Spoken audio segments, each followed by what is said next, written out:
வணக்கம் நண்பர்களே, இன்னைக்கான வீடியோல ஒரு அற்புதமான மானுவா பார்க்க போறோம். இப்பதான் நம்ம சேனலுக்கு ஃபர்ஸ்ட் டைம் வரீங்கன்னா நம்ம சேனலை சப்ஸ்கிரைப் பண்ணி வச்சுக்கோங்க. இந்த வீடியோ தான் நம்ம சேனல் ஓட ஃபர்ஸ்ட் வீடியோ, அதனால பாக்குறவங்க எல்லாருமே இந்த வீடியோவுக்கு உங்களோட ஃபுல் சப்போர்ட் கொடுப்பீங்கன்னு நான் நம்புறேன். வளவளன்னு பேசாம வாங்க மானுவா கதைக்குள்ள போகலாம்.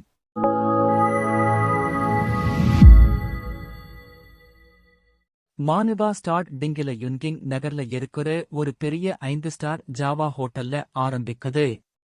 உள்ளே ஆரஞ்சு நிற முடி வச்ச ஒரு பொண்ணு நிதானமா குளிச்சிட்டு இருக்கா. அந்த நேரத்துல கெட்ட எண்ணம் கொண்ட ஒருத்தன் அவளை எப்படியாவது அடையணும்னு நினைச்சுக்கிட்டு அவளோட ட்ரெஸ்ஸை எடுத்து ஒளிச்சு வைக்கிறான். ஆனா திடீர்னு சாப்பாடு டெலிவரி வந்ததால கதவு தட்டுற சத்தம் கேக்குது. அவன் அதனால தடுத்து நிறுத்தப்படுறான். அந்த ஆளு தான் ஆர்டர் செஞ்சதை வாங்க போறதா சொல்றான். அங்கே வந்திருக்கிறது வேற யாரும் இல்ல, நம்ம ஹீரோ இசென்தான்.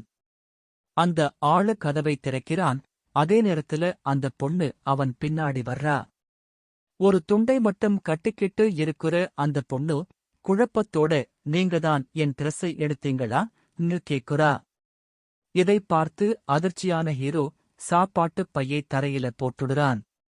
இதனால எரிச்சலான அந்த பணக்காரன் நம்ம ஹீரோவை கண்டபடி திட்டுறான். ஹீரோவை பார்த்து அந்த பொண்ணு ஹனி சொல்றா. அப்புறம் அந்த பொண்ணு தன் புருஷன் ஒரு லாயக்கற்ற டெலிவரி பையன்னு சொல்லி அவனை நக்கல் பண்றா. 3 வருஷமா அவளை எப்படி பார்த்துக்கிட்டோம், ஆனா அவ தன்னை தொடக்கூட விடலையேன்னு ஹீரோ யோசிச்சு பார்க்கிறான். ஹீரோ, நீ ஒரு கொள்கை உள்ள பொண்ணுன்னு நினைச்சேனே, ஏன் இப்படி பண்ண?ன்னு கேக்குறான். அதுக்கு அவ ரொம்ப உணர்ச்சி இல்லாம, என் புருஷன் ஒரு உருப்படாத டெலிவரி பையன்கிறதாலதான் அவனுக்கு துரோகம் பண்ணேன்னு சொல்றா. அதுக்கப்புறம் கூட இருக்கிறவனை ஒரு பெரிய கம்பெனி தலைவனோட பையன்னு அறிமுகப்படுத்துறா. உன்ன மாதிரி ஒரு ஏழை கிடையாது, இவரை மாதிரி ஒருத்தர்தான் எனக்கு தகுதியானவர்னு சொல்றா. அப்புறம் அந்த பணக்காரன் 5 ஸ்டார் ரேட்டிங் வேணும்னா மண்டியிட்டு மன்னிப்பு கேளுன்னு ஹீரோவை மிரட்டுறான். பணம் இருந்தா இப்படியெல்லாம் வெட்கமில்லாம இருப்பாங்களான்னு ஹீரோ டிக்கிறான். அப்புறம் அந்த ஆளு அந்த பொண்ணுகிட்ட, நீ கவலைப்படாத, நாம செஞ்சதை அப்படியே தொடரலாம்னு சொல்றான். கோபமான நம்ம ஹீரோ அந்த ஆளை புடிச்சு நிறுத்தச் சொல்றான். அப்போ அந்த பொண்ணு ஹீரோ வா பார்த்து கத்துறா. அந்த பணக்காரனுக்கு சப்போர்ட்டா வந்து, முடிஞ்சா என்ன அடி?ன்னு புருஷனுக்கு சவால் விடுறா. அதோட, இங்கிருந்து போகலேன்னா செக்யூரிட்டியை கூப்பிடுவேன்னு மிரட்டுறா.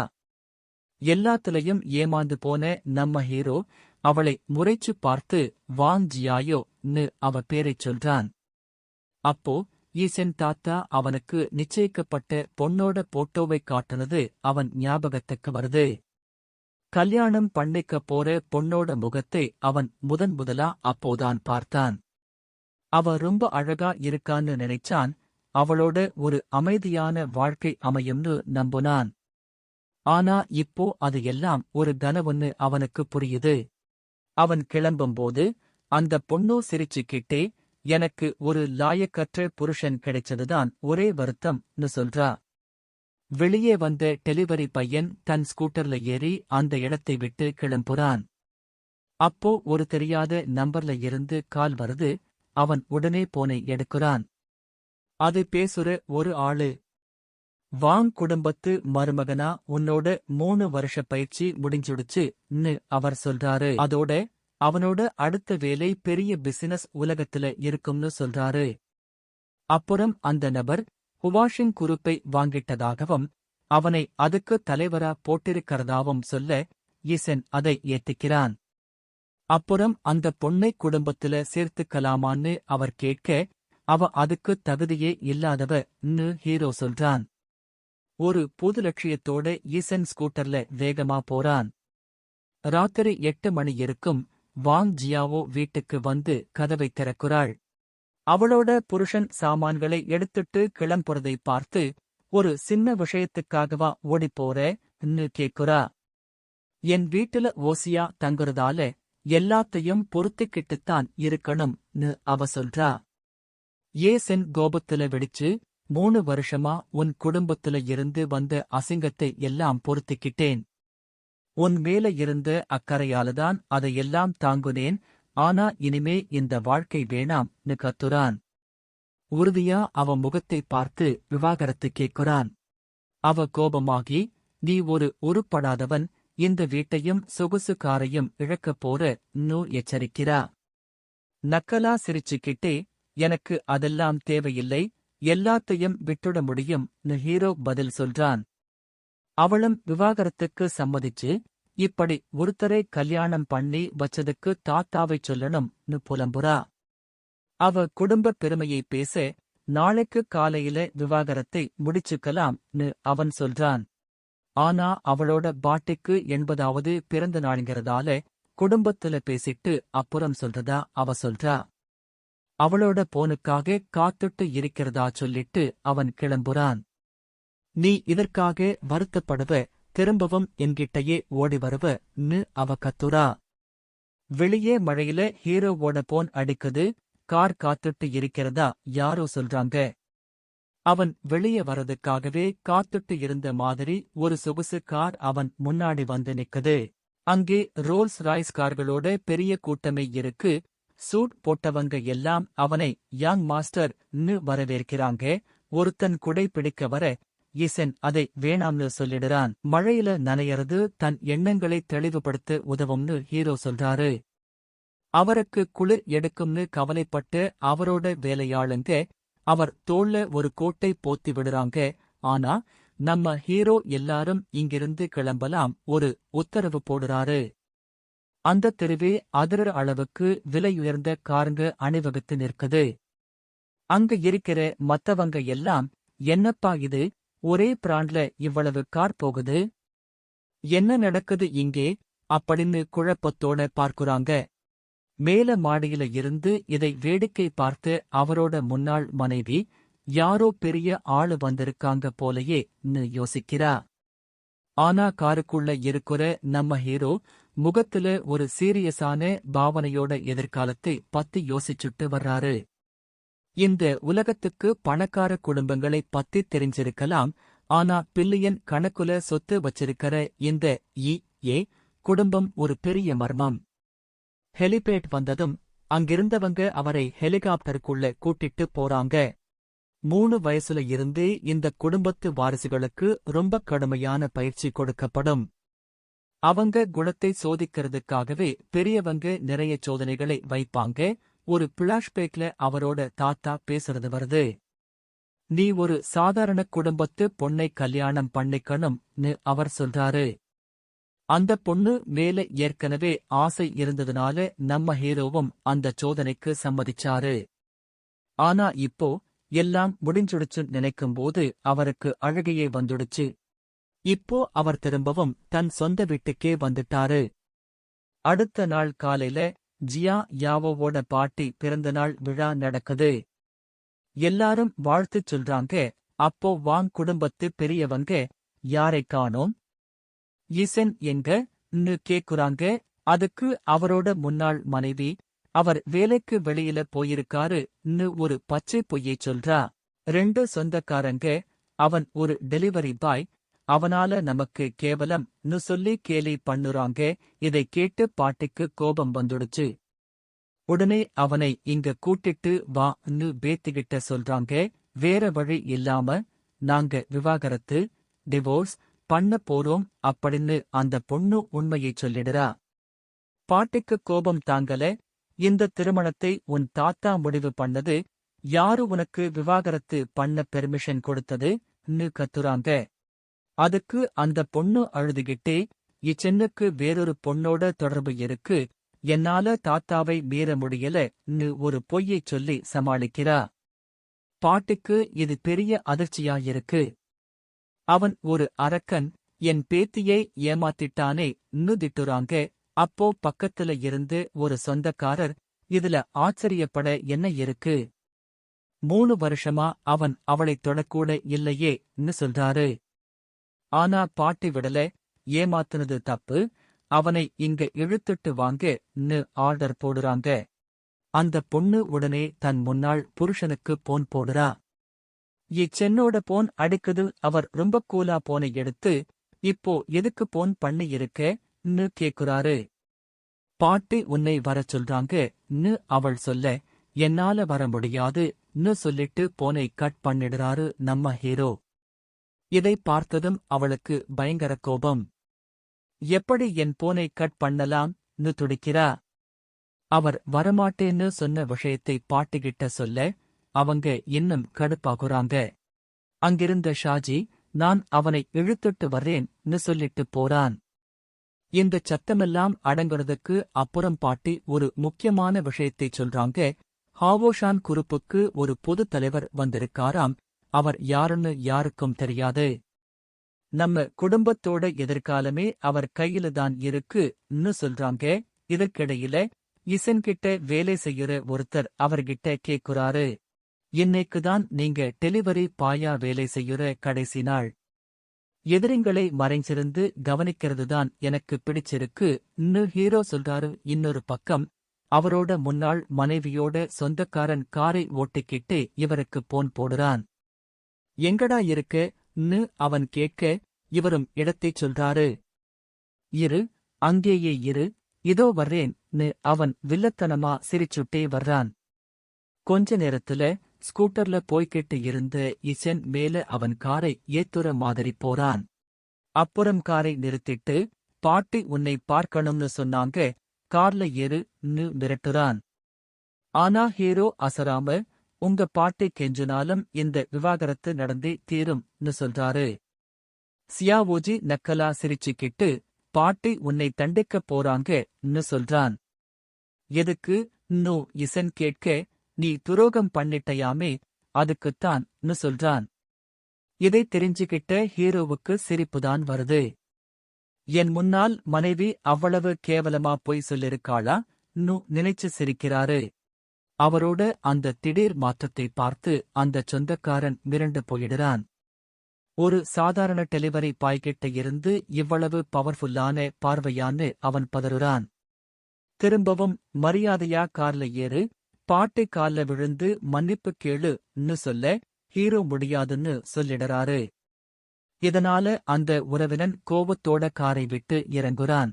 நீ வரலைன்னா உன்னை அடித்து இழுத்துட்டு போவேன்னு சொல்லிட்டு நம்ம ஹீரோவை அடிக்கிறதுக்காக வர, அதுல இருந்து நம்ம ஹீரோ அசால்ட்டா தப்பிச்சிட்டு அடிக்க வந்த வான் மூஞ்சில கால வச்சு கிக் பண்ணிருக்காரு. அதுல காண்டான அவனுமே கத்தி வச்சு ஹீரோவை குத்துவதற்காக ட்ரை பண்ண, அதிலிருந்து ஹீரோ தப்பிச்சிட்டு அவனுக்கு பயங்கரமான அடி கொடுத்து அந்த இடத்தில் உட்கார வச்சிராரு. இனிமே வாங் குடும்பத்துக்கு அடங்கி போற நாய் நான் கிடையாதுன்னு இசென் சொல்றதை அவன் கேட்குறான். அப்புறம் ஒரு தீர்க்கமான பார்வையோட, நம்ம ஹீரோ இனிமே தனக்கு யாரும் ஆர்டர் போட முடியாதுன்னு அனௌன்ஸ் பண்றான். அடி வாங்குன அந்த சொந்தக்காரன் விரட்ட, அந்த டெலிவரி பையன் தன் ஹெல்மெட்டை மாட்டிக்கிட்டு கிளம்ப ரெடி ஆகுறான். அதே நேரத்துல வான்ஹா ஹோட்டல் வாசல்ல அந்த குடும்ப தலைவியோட பர்த்டே ஃபங்க்ஷன் இன்னும் நடந்துட்டு இருக்கு.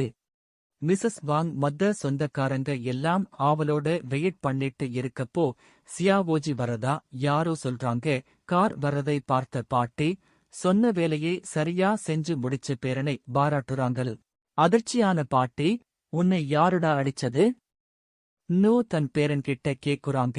அதுக்கு அவன், இது எல்லாம் அந்த ஜியோவோட உருப்படாத புருஷன் செஞ்ச வேலைதான் அப்படின்னு சொல்றான். இதை கேட்ட அந்த பையனோட அப்பாவுக்கு செம கோபம் வருது. எந்தத் தகுதியே இல்லாத குப்பை என் மகனையே அடிக்கத் துணிஞ்சிட்டானா?ன்னு கத்துறாரு. முகம் வீங்கி போயிருக்கிறத பார்த்துட்டு அந்த உறவினர் போலீஸுக்குப் போலாமா?ன்னு கேக்குறாரு. ஆனா அது குடும்ப மானத்துக்கு மரியாதை இல்ல, நாமளே இதை ஒரு குடும்ப விஷயமா முடிச்சுக்கலாம்னு அந்த பாட்டி சொல்லிடுறாங்க. அப்புறம் அந்த பையனுக்கு ஒரு பாடம் கத்துக் கொடுத்து அவனை தூக்கிட்டு வரச் சொல்லி பாட்டி அவங்க மகன்கிட்ட, பையனோட அப்பா சொல்றாங்க, ஒரு அரை மணி நேரம் கழிச்சு ஒரு இருண்ட ஹால்ல இச்சென்னை 2 ஆளுங்க சுத்தி வளைக்கிறாங்க. அவங்க எந்த கேள்வியும் கேட்காம எங்க கூட வான்னு மிரட்டுறாங்க. அவங்க வாங் குடும்பத்து ஆளுங்கதான்னு இச்சென்னுக்கு புரிஞ்சிடுது. இன்னைக்கு என் கடைசி வேலை நாள், நான் வர முடியாது அவன் மறுக்கிறான். இதனால அந்த ரவுடிங்களுக்கு கோபம் வந்து அவனோட கைய உடைக்கணும்ன்ற வெறியோட அவன் மேல பாயுறாங்க.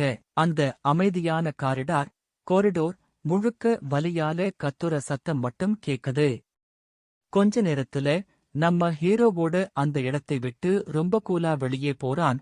ஆனா அந்த அடியாட்கள்ல ஒருத்தன் செம கோவத்துல கண்ணெல்லாம் சிவந்து போய் ஹீரோவை அடிக்கிறதுக்காக அவனுக்கு பின்னாடி வந்து நின்னாரு.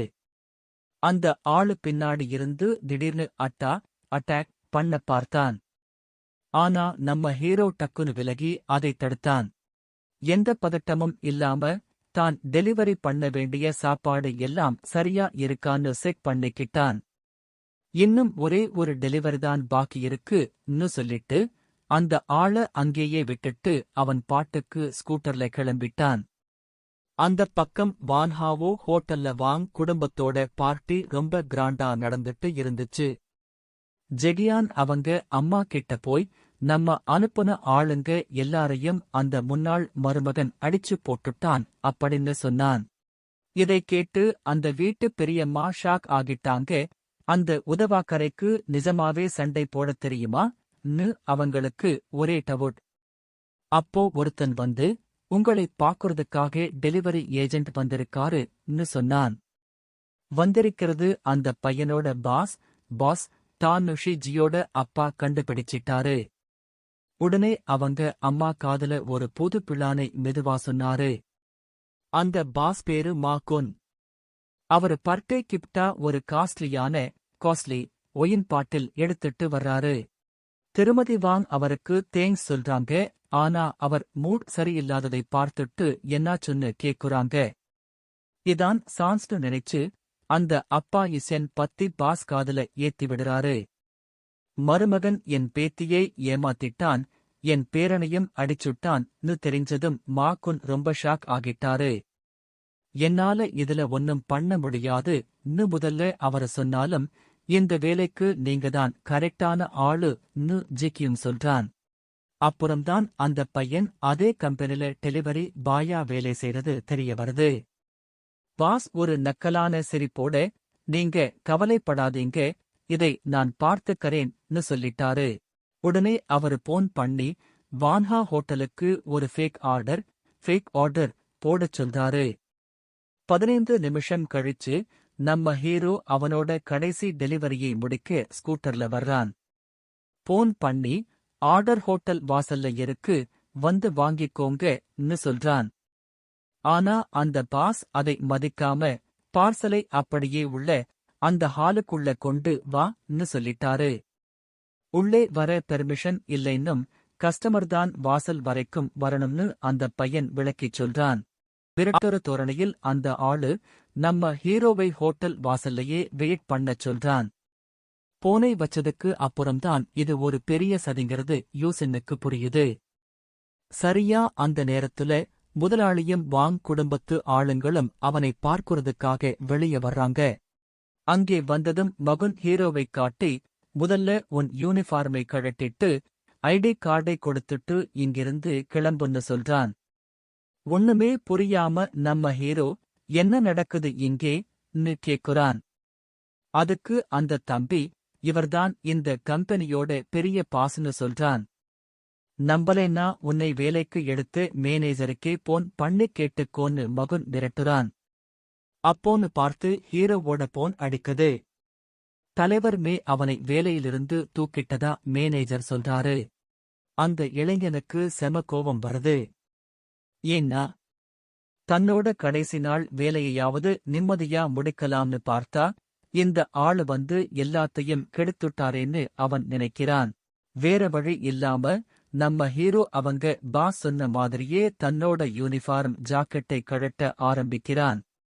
அவனோட முன்னாள் பொண்டாட்டியோட அப்பாவும் சொந்தக்காரங்களும் ஒரு சின்ன நாய் மாதிரி எல்லாத்தையும் கழட்டுடான்னு சொல்லி அவனை கிண்டல் பண்றாங்க. அதைக் கேட்டதும் நம்ம ஹீரோ அந்த முதலாளிகிட்ட உன்னோட ஏஜென்ட் அக்ரிமெண்ட் இந்த வருஷத்தோட முடியுதுல்ல அப்படின்னு கேக்குறான். மெக்கன் அப்படியே ஷாக் ஆகி நிக்கிறான். ஒரு சாதாரண டெலிவரி பையனுக்கு இந்த விஷயம் எப்படி தெரியும்னு அவனுக்கு புரியல. ஒரு நக்கலான சிரிப்போட ஈசன் அவன்கிட்ட, இனிமே நீ இந்த டெலிவரி கம்பெனியோட ஏஜென்ட்டா இருக்க மாட்டன்னு சொல்றான். அந்த ஆளுக்கு செம கோவம் வந்துருது. நான் துவான் சுவானோட பெரிய பாசுக்கு ரொம்ப நெருக்கமானவன், என்னை யாராலையும் வேலையை விட்டு தூக்க முடியாதுன்னு கத்துறான். அப்போ வாங் குடும்பத்து பாட்டி அங்க வந்து தன்னோட முன்னாள் மருமகனை பார்த்து தரையில முட்டிப் போடுடான்னு கத்துறாங்க. அவன் தன்னோட பேத்தியை ஏமாத்திட்டதாவும் பேரனை அடிச்சதாவும் சொல்லி மத்த விருந்தினர்கள் முன்னாடி அவனை தண்டிக்கப் போறதா சொல்றாங்க. நம்ம ஹீரோ சிரிச்சுக்கிட்டே, இந்த கிழவிக்காக நான் ஏன் முட்டி போடணும் அப்படின்னு கேக்குறான். உடனே அந்த பாட்டி, நீ தப்பு பண்ணா குடும்ப தண்டனையை ஏத்துப்பேன்னு சொன்னியே, அந்த வாக்கை காப்பாத்துன்னு ஞாபகப்படுத்துறாங்க. அதுக்கு நம்ம ஹீரோ, நான் சொன்ன வார்த்தை என்னைக்குமே மாறாது, நான் சொன்னதுதான் அப்படின்னு உறுதியா சொல்றான். உடனே அந்த சொந்தக்கார அப்பா, சரி, இவனுக்கு தண்டனை கொடுக்க வாங் குடும்பத்தோட டிராகன் ஸ்கேல் எடுத்துட்டு வாங்கன்னு ஆர்டர் போடுறாரு. டிராகன் வடிவத்துல இருக்கிற ஒரு கனமான தங்கப் பொருளை அங்க எடுத்துட்டு வர்றாங்க. இதை வச்சு அடிச்சா பல நாளைக்கு வலிக்கும், மூஞ்சியே சிதைஞ்சு போயிடும் அங்க இருக்கிறவங்க பேசிக்கிறாங்க. அந்த ஆளு எதை பத்தியும் கவலைப்படாம, அந்த தங்கப் பொருளால இவன் மூஞ்சியில 20 அடி போடுங்கன்னு சொல்றாரு. ஜாயோவோட அப்பா, என் மருமகன் பண்ண தப்புக்கு நானே தண்டனை கொடுக்கிறேன்னு முன்னாடி வர்றாரு. ஆனா திடீர்னு ஒரு பொண்ணோட குரல் கேக்குது. இந்த விஷயத்தை என்கிட்ட விட்டுடுங்கன்னு சொல்றது வேற யாரும் இல்ல, வாங் ஜியாயாதான். அவ அந்த ஸ்கேலை கையில எடுத்துக்கிட்டு, இவன் என் புருஷன், அதனால நானே இவனை அடிக்கிறேன்னு சொல்றா. இதை பார்த்ததும் நம்ம ஹீரோ ஒரு நக்கலான சிரிப்போட, முதல்ல இவ எனக்கு துரோகம் பண்ணா, அப்புறம் என் மேலேயே பழி போட்டா, இப்போ என்னையே அடிக்க வர்றா பாருன்னு சொல்றான். அவளுக்கு அவனை அடிக்கணும்னு ஆசை. அந்த பொண்ணு முகத்தை திருப்பிக்க, அவன், எனக்கு மட்டும்தான் இப்படி ஒரு ஸ்பெஷலான பொண்டாட்டி கிடைச்சிருக்கா அப்படின்னு சொல்லி கிண்டலா சிரிக்கிறான். அப்புறம் அவ, இவன் என் புருஷன், இவனை அடிக்கிறதுன்னா அது நானாதான் இருக்கணும்னு மறுபடியும் சொல்றா. உடனே ஷாஜி அந்த பையன் மேல பாய்ஞ்சு தங்க ஸ்கேலால அவன் முகத்துல அடிக்கப் போறான். ஆனா நம்ம ஹீரோ செம ஸ்பீடு. சட்டன்னு நகர்ந்து தன்னை அடிக்க வந்தவன் கையில இருந்த அந்த பொருளை பிடுங்கிடுறான். ஒரு நிமிஷம் கூட யோசிக்காம இசன் அந்த ஸ்கேலை வெச்சு அந்த சொந்தக்காரன் முகத்திலேயே ஒரு போடு போடுறான். எதுக்கும் உதவாத இந்த மருமகன் குடும்பத்து வாரிசையே அடிக்கிறதை பார்த்து அங்கிருந்த கெஸ்ட் எல்லாம் ஷாக் ஆயிட்டாங்க. அந்த பாட்டிக்கு செம கோவம். என்ன ரகளை பண்றன்னு கத்திட்டு அவனை பிடிச்சு கொடுக்க போலீஸை கூப்பிடுறேன்னு மிரட்டுறாங்க. அந்த பையன் கூட்டத்தை பார்த்து, ஷாஜிதான் முதல்ல என்னை அடிக்க வந்தான், நான் என்னை தற்காத்துக்கதான் இப்படி செஞ்சேன் அப்படின்னு சொல்றான். அப்போ அங்கிருந்த ஒருத்தர், நீ தான் குடும்பத்தோட தண்டனையை ஏத்துக்கிறேன்னு ஒத்துக்கிட்டியே, அதை மறந்துட்டியா அப்படின்னு ஞாபகப்படுத்துறாரு. ஹீரோ ஒத்துக்குறான், ஆனா நான் நிஜமாவே ஏதாவது தப்பு செஞ்சிருந்தா மட்டும் தண்டனையை ஏத்துக்குறேன் அப்படின்னு சொல்றான். அப்புறம் பாட்டி, அவன் தன் பேத்திய ஏமாத்திட்டதாவும் பேரனை அடிச்சதாவும் திரும்பவும் குத்தம் சொல்றாங்க. அதைக் கேட்டதும், ஜியாவா ஹோட்டல்ல ஃபாங் சவ்வோட தான் தொடர்பில் இருந்ததாவும் அதுக்கு என்கிட்ட ஆதாரம் இருக்குன்னும் இசன் வெளில சொல்றா. அங்க வந்திருந்தவங்க எல்லாரும் இதை பத்தி முணுமுணுக்க ஆரம்பிச்சு, யுன்கிங்கோட அந்த அழகான பொண்ணு இவ்வளவு மோசமானவளான்னு பேசிக்கிறாங்க. அந்த பொண்ணு பயங்கர டென்ஷன் ஆகி பிசினஸ் விஷயமா ஒரு பணக்காரரை பார்க்க போனதா சொல்றா. அதுக்கு அந்த பையன், பிசினஸ் பேச எதுக்கு ஹோட்டல் ரூமும் குளியல் டிரஸும் அப்படின்னு அவகிட்ட கேக்குறான். இதைக் கேட்ட ஃபாங் சவ், சும்மா பேசாத, அதுக்கு ஏதாவது வீடியோவோ போட்டோவோ இருந்தா காட்ட சொல்லு அப்படின்னு ஹீரோவுக்கு சவால் விடுறான். அப்புறம் லீசன், ஹீரோ அன்னைக்கு சாப்பாடு டெலிவரி பண்ண வந்ததா ஒரு கதையை தயார் பண்றான். அவனுக்கு குணம் ரொம்ப சரி இல்ல, அதனாலதான் அவனுக்கு நாங்க ரிவ்யூ கம்மியா கொடுத்தோம் அப்படின்னு சொல்றான். தன்னோட பொய்யை நிரூபிக்க நேத்து ராத்திரி டெலிவரி வந்த ரெக்கார்ட்ஸை செக் பண்ண சொல்லி மா குன்கிட்ட கேக்குறான். அந்த முதலாளியும் போனை எடுத்து அந்த 1 ஸ்டார் ரிவ்யூவை எல்லார்கிட்டையும் காட்டி அவன் சொன்னது உண்மைதான்னு சொல்றாரு. ஒரு சின்ன ரிவ்யூக்காக இவ்வளவு கீழ்த்தரமா இறங்கி வந்து பழிவாங்குறானே இன்னும் எல்லாரும் ஹீரோவை திட்ட ஆரம்பிக்கிறாங்க. ஆனா ஹீரோ ரொம்ப அமைதியா அவனோட முன்னாள் மனைவிகிட்ட போய் நீ ஏன் இன்னும் உண்மையைச் சொல்லாம இருக்க அப்படின்னு கேக்குறான். அந்த பொண்ணு எதையுமே கண்டுக்காம உனக்கு வேலையில அக்கறை இல்ல, உனக்கு இந்த வேலை அழுத்தத்தை சமாளிக்க தெரியல அப்படின்னு ரொம்ப அசால்ட்டா பதில் சொல்றா. நம்ம ஹீரோ ஏமாற்றத்தோட சிரிக்க ஆரம்பிக்கிறான். இவளைப் போய் ஏன் இன்னும் நம்பிட்டு இருக்கேன்னு தனக்குள்ளேயே நினைச்சுக்கிறான். அப்புறம் அந்த பாட்டி பக்கம் திரும்பி நான் தப்பு பண்ணேன்னு சொல்றீங்களே, அதுக்கு ஏதாவது ஆதாரம் இருந்தா காட்டுங்கன்னு சவால் விடுறான். மிஸ்ஸஸ் வாங் என்ன சொல்றதுன்னு தெரியாம முழிக்கிறாங்க. அவங்க பேத்தி முகத்தை திருப்பிக்கிறா. ஆதாரம் இல்லாததால பாட்டி அந்த குற்றச்சாட்டையெல்லாம் கண்டுக்கல. ஆனா என் பேரனை அடிச்சதை மட்டும் என்னால மன்னிக்கவே முடியாதுன்னு சொல்றாங்க. அதுக்கு நம்ம ஹீரோ ஷோஜிதான் கத்தியை எடுத்துட்டு என்னை வெட்ட வந்தான், அதை நிரூபிக்க அங்க கேமரா இருக்குன்னு சொல்லி தன்னை நியாயப்படுத்திக்கிறான். அந்த பாட்டிக்கு செம கடுப்பாகுது. 3 வருஷமா எங்க குடும்பத்தை நம்பி வாழ்ந்ததால உனக்கு இப்போ ரொம்ப திமிர் வந்துடுச்சான்னு கேக்குறாங்க. இசென், நான் எப்பவும் மரியாதையாதான் இருக்கேன். அந்த உறவினர் என்னை தொந்தரவு பண்ணாம இருந்தா நானும் எந்த பிரச்சனைக்கும் வரமாட்டேன்னு சொல்றான். அப்புறம் ரொம்ப சீரியஸா, எனக்கு விவாகரத்து வேணும், கெல்லோவை விட்டு நான் பிரிஞ்சு போகணும். இது ஒண்ணுதான் என்னோட ஆசைன்னு சொல்றான். பாட்டி நக்கலா சிரிச்சுக்கிட்டு, இந்த கல்யாணம் என் புருஷனோட கடைசி ஆசை, அதனாலதான் இவ்வளவு நாள் சகிச்சுக்கிட்டேன்னு சொல்றாங்க. அவங்க பேசிட்டு இருக்கும்போதே வந்திருந்த மத்தவங்க எல்லாம் இந்த குடும்பச் சண்டையை தங்களுக்குள்ள கிசுகிசுக்க ஆரம்பிக்கிறாங்க.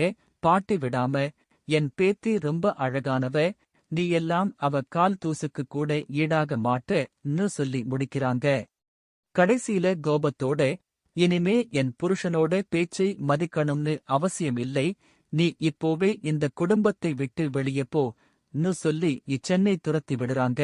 ஹீரோ முன்னால் மனைவி ஓட அப்பா அங்க இருக்கிற எல்லாருக்கும் ட்ரிங்க்ஸ் கொண்டு வரச் சொல்லி சர்வர் கிட்ட சொல்றாரு.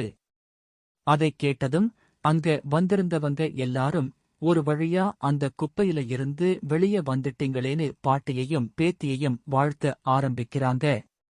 அப்போ அந்த பொண்ணோட அம்மா சந்தர்ப்பத்தை சரியா பயன்படுத்தி 3 வருஷமா இவங்க 2 பேரும் தனித்தனியாதான் படுத்தாங்க, கை கூட பிடிச்சது இல்லனோ எல்லாருக்கும் முன்னாடி கத்துறாங்க. என் பொண்ணு இன்னும் சுத்தமாதான் இருக்கான்னு அவங்க கத்துறது அந்த பொண்ணுக்கு ரொம்ப அசிங்கமாவும் தர்மசங்கடமாவும் போயிருது. நம்ம ஹீரோ ஒரு நக்கலான சிரிப்போட இந்த தேவையில்லாத அசிங்கத்தை வேடிக்கை பார்க்கிறான். அப்போதான் அவனுக்கு ஒன்னு புரியுது, தன் முன்னாள் மனைவியை ஒரு பொருள் மாதிரி மத்தவங்க கிட்ட விற்க பார்க்குறாங்கன்னு. அவன் அவகிட்ட போய், கடைசியா உன் குடும்ப தகுதிக்கு ஏத்த மாதிரி ஒருத்தனை கண்டுபிடிச்சுட்ட, வாழ்த்துகள்னு சொல்றான். அதுக்கு அந்த பொண்ணு, நீ இப்போ மண்டியிட்டு என்கிட்ட கெஞ்சினா விவாகரத்து வேணாம்னு எங்க பாட்டிகிட்ட சொல்லி நான் சம்மதிக்க வைப்பேன்னு சொல்றா. உடனே அந்த இளைஞன், நீ என்ன இப்படி ஏமாத்துனதுக்கு அப்புறமும் நான் மண்டியிடணும்னு நினைக்கிறியான்னு கேக்குறான். நீ இதுக்கெல்லாம் தகுதியே இல்லாதவனு சொல்லிட்டு அவன் கையில இருந்த ரெட் ஒயினை அவ தலையிலேயே ஊத்திடுறான். அவ அப்படியே அதிர்ச்சியாகி நிக்கிறா. இந்த மோசமானவன் புத்தி கெட்டுப் போய் நமக்கு எதிராவே ஆடுறான்னு அவ கத்துறா. தன் முன்னாள் மருமகனோட இந்த செயலைப் பார்த்து பாட்டி அதிர்ந்து போறாங்க. ஆனா அந்த பேத்தி ஆத்திரத்துல கத்திக்கிட்டே இருக்கா. அப்போ அவங்களோட சொந்தக்கார பையன் ஒருத்தன், இவனுக்கு வெறும் விவாகரத்து மட்டும் பத்தாது, பெரிய தண்டனை கொடுக்கணும்னு பாட்டிகிட்ட சொல்றான். அந்த பாட்டியும் அதை ஒத்திக்கிறாங்க. இவன் என் பேத்தியோட வாழ்க்கையை வீணடிச்சுட்டு என் பேரனையும் அடிச்சிருக்கான், இவனை சும்மா விடக்கூடாதுன்னு சொல்றாங்க. அதோட அங்க வந்திருந்த பெரிய மனுஷங்க எல்லார்கிட்டையும் உதவி கேட்டு ஹீரோ வாழ்க்கையையே முடிக்க முடிவு பண்றாங்க. ஹீரோவுக்கு எதிரா என்ன பிளான் பண்ணிருக்காங்க? ஹீரோ உண்மையிலேயே யாருங்கிற விஷயம் ஹீரோவோட முன்னாள் மனைவி, அவளோட ஃபேமிலி, அது மட்டுமல்லாமல் அங்கு வந்திருக்கிற கெஸ்ட் அவங்களுக்கு எல்லாம் தெரிய வந்தால் என்ன ஆகும்? அதெல்லாம் நெக்ஸ்ட் பார்ட் பார்த்து தெரிஞ்சுக்கோங்க. உங்களுக்கு இந்த மான்ஹவாவோட நெக்ஸ்ட் பார்ட் வேணும்னா பாக்குறவங்க எல்லாருமே கமெண்ட் பண்ணிருங்க. எந்த அளவுக்கு கமெண்ட் வருதோ அவ்வளவு சீக்கிரமாக இந்த மான்ஹவா நெக்ஸ்ட் பார்ட் நான் அப்லோட் பண்ணுவேன். தேங்க்ஸ் ஃபார் வாட்சிங். பாய் கைஸ், பாய்.